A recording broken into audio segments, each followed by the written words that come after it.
Okay, my collection is complete. This is a 1950 wheat penny, I believe, no mint mark, San Francisco special. Give me a second. 1950.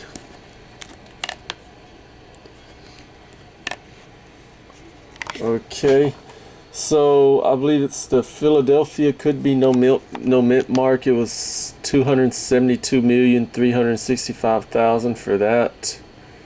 If you had the 50 penny proof, but this is my complete collection.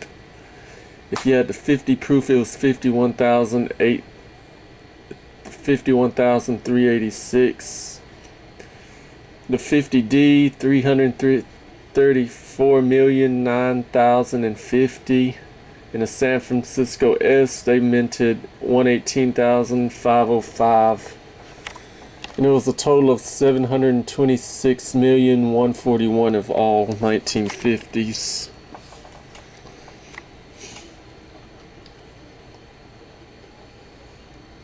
With newly gained independence from the United Kingdom, America wanted to distance itself as much as possible from those customs. The President Roosevelt changed his practice during his campaign to raise the quality of the American coins. This coin is known for the first to have likeness of genuine person on it. Dang, this camera's old. Before that, the U.S. Mint respected Washington's attitude against putting the faces of real people on coins because it was common practice for the ruling of monarchies in Europe, how they did their money. The wheat pennies is among the most important coins in American history. Their product began in 1909 and has continued until today. Depending on the date, you can recognize the few reverse looks, but the Lincoln images has remained on its obverse over time. So, importance of this year, 1950. Was a significant year, marked the year of the start of the Korean War and the beginning of the Civil War, along various other important events. The Korean War, which began in June with the invasion of South Korea and North Korea, saw the United States join the fight and led to prolonged conflict. The years also saw debut in the Peanuts comic strip and the release of Disney's Cinderella. So that pretty much marks it for that. And that completes my collection here. All night. The only ones I had to buy, was 1950 and 1955. The rest of them I was able to find in circulation. And that's my complete set of 1950s pennies, wheat pennies. That's 51, 50, 53, 52. Then 53, maybe have another 53, two 54s,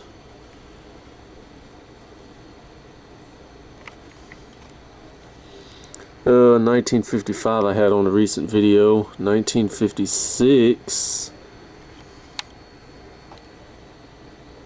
1954, 55, 56,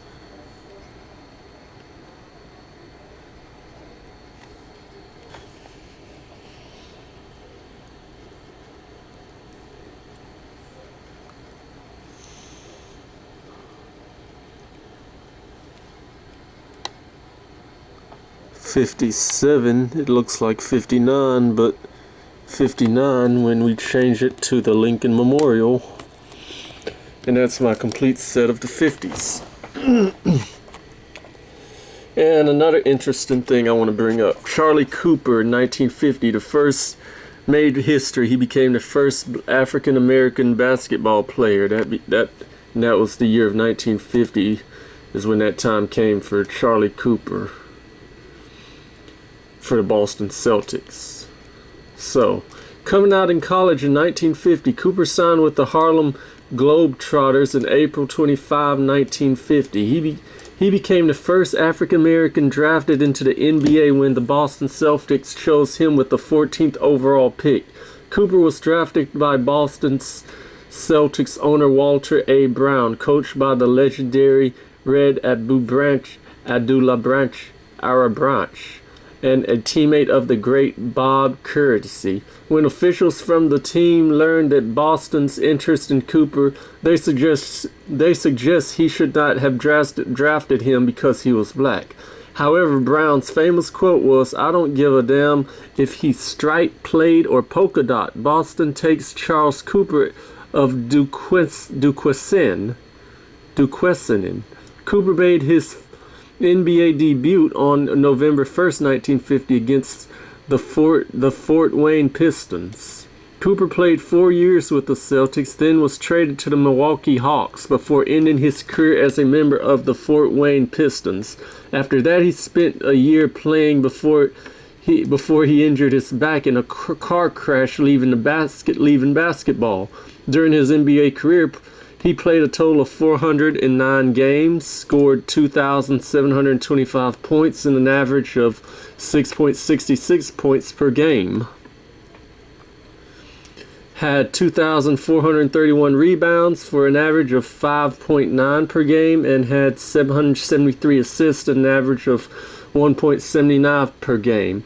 As some statistics were not kept during that time, it is not known how many block shots, steals, or overturns he had during his career. Later, God rest his soul now, he would pass on February 5th in '84 due to cancer. And my scripture for today, what I'm going to read. Apostle Paul prayed for his thorn in the flesh to be removed, but God told him, "My grace is sufficient for you, for my power is made perfect in weakness." 2 Corinthians 12-9. Psalms 5:5, God hates all who do evil. Romans 9:15, Jacob I love, Esau I hate.